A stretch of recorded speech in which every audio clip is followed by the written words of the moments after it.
Welcome to session 1.1. I'm chairing the session. My name is George Klaus. Before we start, I would like to remind you that at the end of this session will be the opportunity to take a group picture. So please go to the entrance hall of this building before lunch so that we can take a picture of the group. Okay, we start this session by Professor Coppalle, who will present a paper on the influence of heat release rate calculations on the modeling of large-scale wood creeps in compartmented fires. Professor Coppalle is teaching at the National Institute of Applied Science.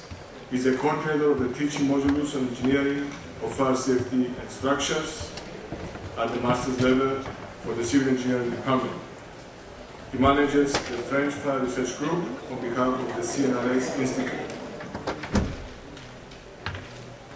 He has many collaborations with the French Institute de Radioprotection and the Sûreté Nucléaire and the Effectis Society in the field of fire safety. He is an expert in the field of aerosol measurements and soot particle characterization in flame zone and fire plumes. Please welcome Professor Coppalle. Well, my talk is on a closure fire, of the modelizations of a closure fire of large-scale wood creeps. The main difficulties of such modelization is to well predict the kinetics of the fire. So the focus, the main aim is to look at the heat release rate calculation. Well, I give some of the objective and I give some detail on the full-scale test rig, which used wood pallet and some measurements about temperature, CFD modelization, and a short discussion on heat release rate we have used to perform the calculations. We know that under-ventilated enclosure fire are important scenarios due to their high potential risk. Such scenario was observed if there is too small amount of oxygen for the combustions, or if there is at the same time overproduction of combustible gas in the fire zone. We know that there is strong difference for the heat release rate between compared to well-ventilated case.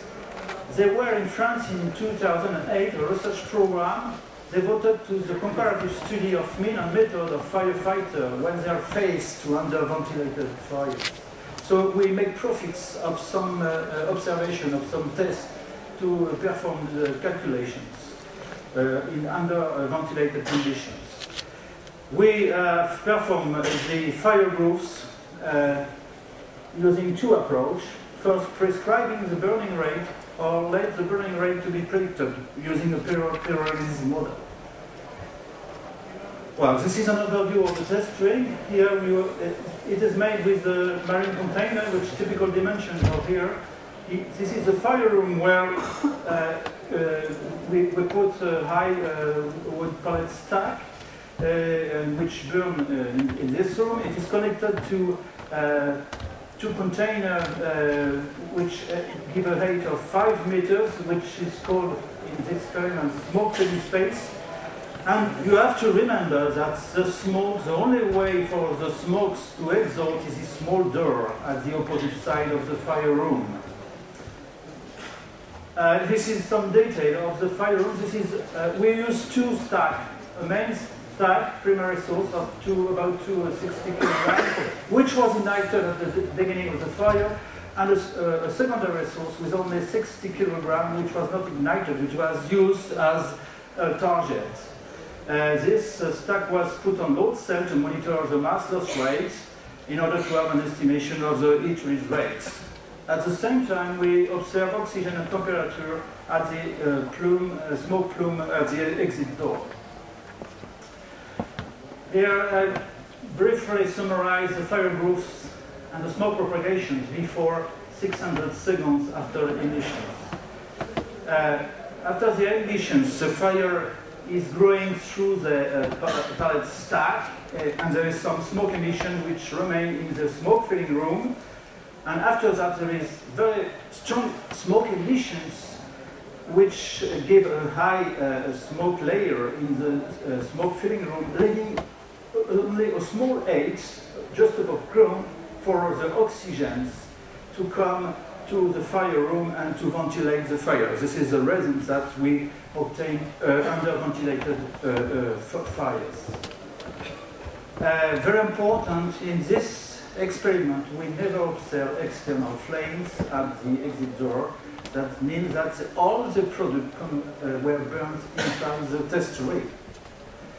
This is the temperature and oxygen evolution at the exit door as a function of time. Here we have oxygens, and here we have the mass loss rate for the main pallet stack and the secondary pallet stack. Well, we have seen that at 250 seconds there is very strong oxygen depletion. This is indicated by the oxygen concentrations at the smoke exits, where you can see that it is below that 5%, indicating that in fact we are in a strong under-ventilated case. But we have to note that this does not correspond to the maximum loss rate in the fire room, this occurring later for the primary source about 500 seconds. After that, we have at 300 seconds the ignition of the secondary source, the maximum the maximum mass loss rate at this time, and the total maximum loss rate at about 600 seconds. So I focus only for the period before 600 seconds.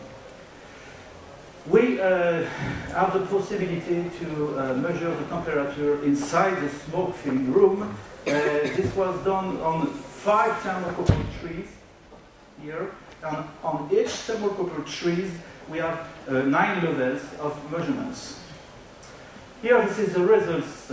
I use a different color for the 5 different thermocouple trees, red to blue, and here this is the result at the same level, about 1 meter above ground, which corresponds to the 5 grass. We can see that there is no big difference. There is good stratifications at this 8 above ground. Now this is the result at 2 meters above ground. It appears a small difference with this red curve, which corresponds to the thermocouple, which is close to the fire rooms, and the other are nearly at the same levels. Now, at 2.5 meters above ground, we have a strong difference between the thermocouple, which is close to the fire room, compared to the other thermocouple at the same level. It's obviously show that there is some flame spray outside the fire room to the smoke filling room, but just close to the opening. There is no big extent of the flame through the smoke filling room. And here we have the temperature at just below the ceiling at 4 meters above ground. Again, we find a good stratification of the smoke.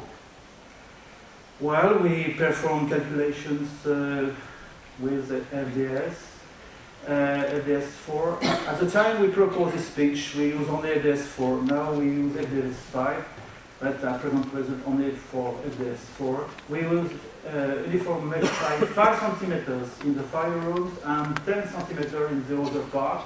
We perform parallel calculation with 5 domains. The last domain is outside the test ring in order to well calculate the plume exhaust at the outside. Well, the geometry of a well pallet stack is very complicated.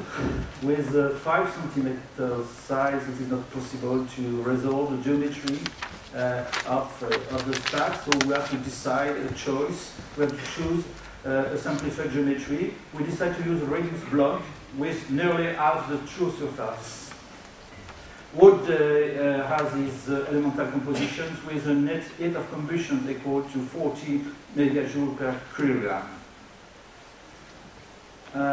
Important now is to decide about the fire scenario. What heat release rate kinetic we use to perform this calculation. As I say, we first specify the burning rate, which will be called in the next heat release rate mode, or we calculated the burning rate using a pyrolysis model with an Arrhenius law.